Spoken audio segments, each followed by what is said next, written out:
back, Milford and beyond. We're coming in today with a little bit of music. A little Wilson Phillips to get you through your day. And she wants you to hold on for one more day, okay? Hold on for one more day. And then another, and then another, and then another, but one more is our goal today. So we are going to be making a sweet potato apple bisque because that's what we have. And I'm going to make a little sausage and pepper tart to go with that tonight. I just want to mention that yesterday during this taping, we had somebody watching us all the way in India, which I thought was amazing. So if you guys are logging on and you're not from Milford and we might not know you, type where you are from. Also, if you've tried any of these recipes, or if you want to go over to our YouTube channel and review what kind of got this whole thing started, was the sourdough starter. If you want to go back there, you could see some techniques that we have done along the way. Including one for a white sauce, which we're going to be using tomorrow to make macaroni and cheese, because people are asking for a good recipe for macaroni and cheese. So I'm going to give out the recipe that we used to use for that, and we made a lot of macaroni and cheese at Rainbow Gardens restaurant. So that will be tomorrow, and I got to find something to pair with it, but I'm going to look around and see what I have. The other thing that I thought might be fun is if you guys want to type in the comments or send us a note tomorrow, what's in your refrigerator and what's in your pantry, we'll give you suggestions of what to do with that. I know a lot of people have some similar ingredients out there because we all hit the stores hard and packed it away. So if you've got stuff and you're kind of bored and you're sick of the same old recipes, send me what you got and maybe I can come up with something new for you. That's kind of what got today started was, you know, what do an apple and a sweet potato and a pig have in common?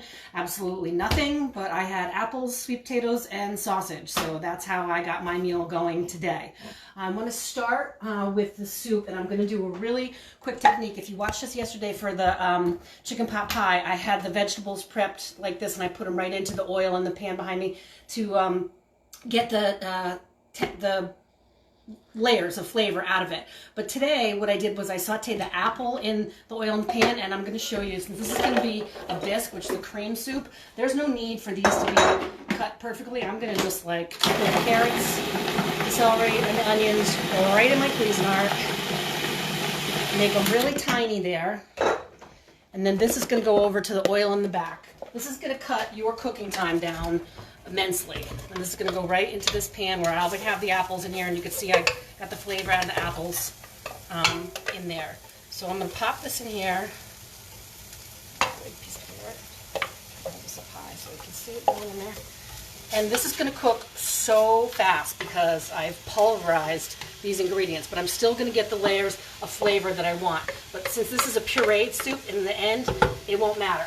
So I'm going to put that in there, and then I'm going to go in with my seasoning, which is my salt, my crushed black pepper,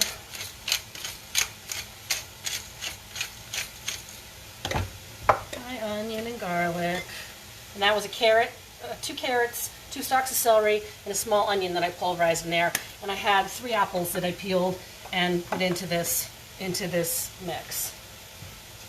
All right, and these guys will cook really fast because, oops, they're so tiny and there's so much surface area. And I'm going to take that one big piece out of there. That didn't get done. Not a big deal. Alright, so this is the stock that I made yesterday from the vegetable stock yesterday. And this is the stock that I'm making today for tomorrow or for the next day. You can freeze this. I just like to keep it on hand. It's just another level of flavor. So I'm going to go in with the stock on that. And then if you remember the other day we had black bean chili over sweet potatoes, and I had some cooked, these are already cooked sweet potatoes that are left over. So I'm just going to kind of break that up a little bit. Did you peel it? I peeled it, yep. I took the peel off it. These were cold in the refrigerator from the other night. I took the peel off it and put that right in there too. So this is going to be sweet potato apple bisque. This would also be a good place to put in your turmeric and your collagen if you wanted to. That out, so I'll add that later. Okay, so we're going to put a lid on that and let that cook while I demonstrate the tarts we're going to make. And you can see those down in front here. John, if you want to go around. I made two. This is the sausage one that I'm going to show you how to make right now. And this one next to it is a little apple one. I just put some almond butter on the dough and another one of the apples that I had, and I cooked that one up for somebody can have that as a treat tomorrow. And then after I get done, I have this Parmesan cheese that my neighbors gave me, which is absolutely gorgeous. And I'm going to peel that and just put that tonight when we go to eat ours over our tarts. And that'll just give it, like a unique added bonus to that. So let me go ahead and show you how we are going to make that.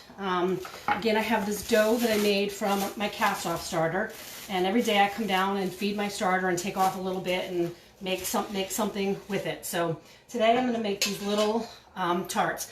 So what I did was I went and made sausage and peppers, because I had some sausage in the freezer and we had peppers and onions, and I had marinara from that big batch of tomato sauce that I made earlier in the month that I froze in quarts. My tip for this is I like to put the sausage in the oven and bake it in the oven while the onions and peppers are cooking. After the onions and peppers are sweated down, I add the marinara and I cook that down with my seasonings. And then once the sausage is cooked in the oven, I take it out and I cut it. Now you can either cut it chunky, you can cut it thin, you can leave it in whole pieces. I cut it in slices this time because I'm going to put it into those little tarts, and I just didn't want like big, huge hunks of sausage in there. So I'm going to make these little tarts, and the French word for this is galette, G-A-L-L-E-T-T or T-E, T-T-E, and it's just a rustic version of a pie or a pizza. You can make these savory or you can make these sweet, depending upon what you do with the dough. This dough here has Parmesan cheese in it, and butter and flour and the starter mix and a little bit of water, and I made it in the Cuisinart like we made back I don't know, one of our videos. The apple pie one, I think maybe we made the dough that way. I can't remember.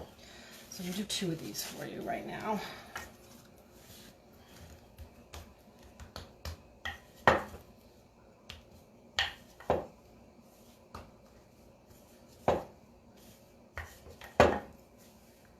Just roll it out. It doesn't have to be perfectly round. I'm going for the shape of round, but because of the way that I'm going to form it, it's not really going to matter in the long run.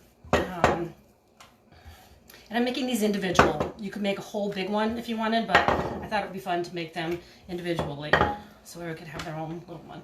So the next thing I'm going to do for the savory one is put down just a little bit of cheese. This is whatever shredded I had, a little bit of cheese, and then I'm going to go with. Actually, I might want to put that on there first.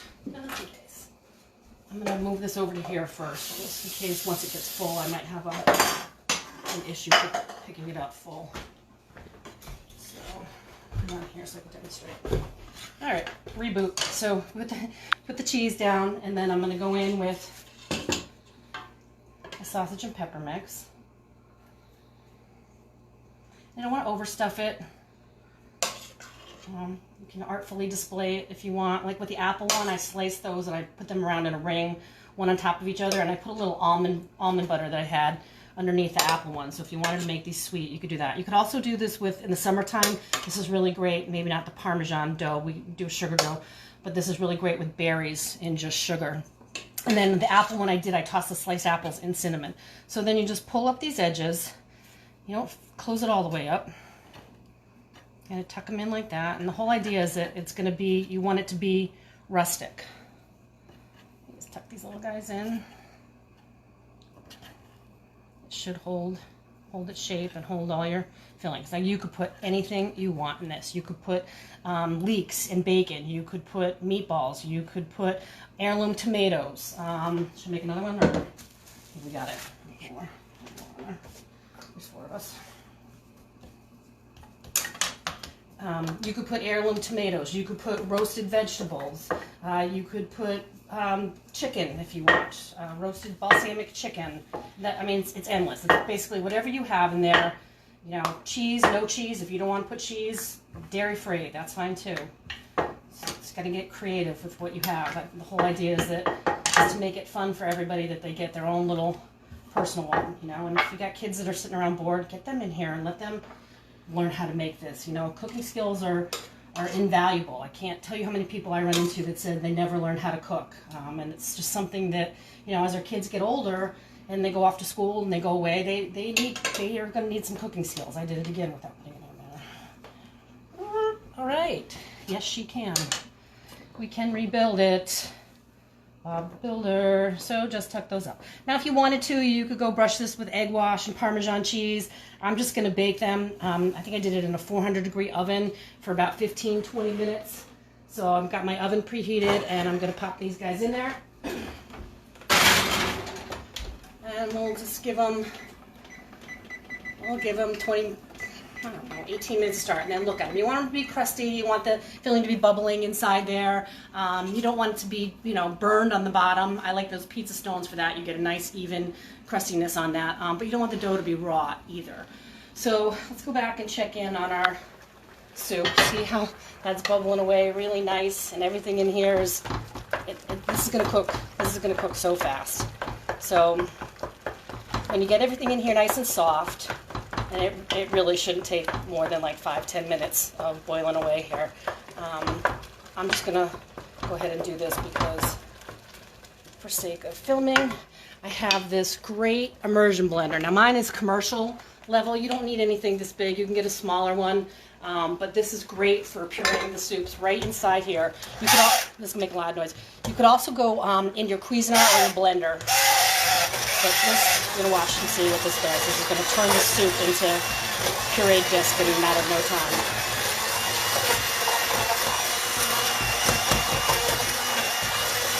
And right in the pot, right here while it's going.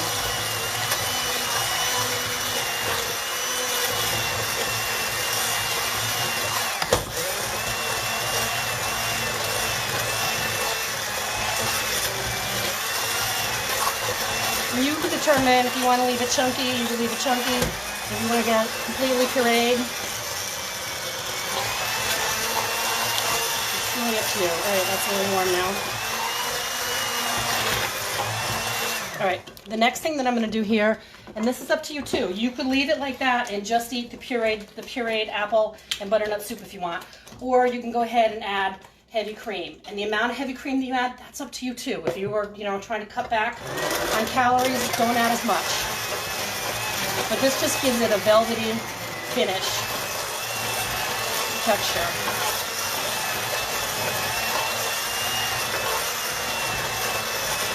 All right, boom.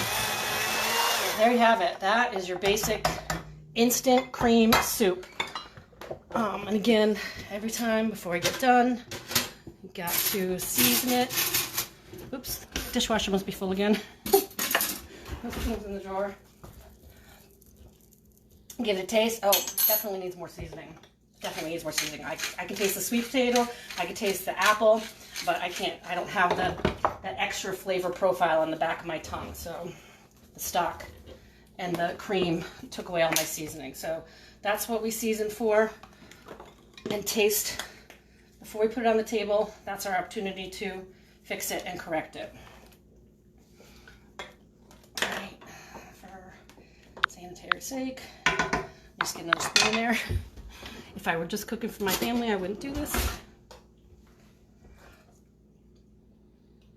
Much better, much better. So the key to good cooking is good flavor, and the way that you achieve that is by layering all those different opportunities of layering flavor, and by tasting the seasoning and really making sure that you just add it a little bit at a time. It's easier to add more than it is to take it out. So that's another tip that I want to give you. If you put too much salt in, it's harder to correct a recipe than if it's bland and you can add more seasoning to that.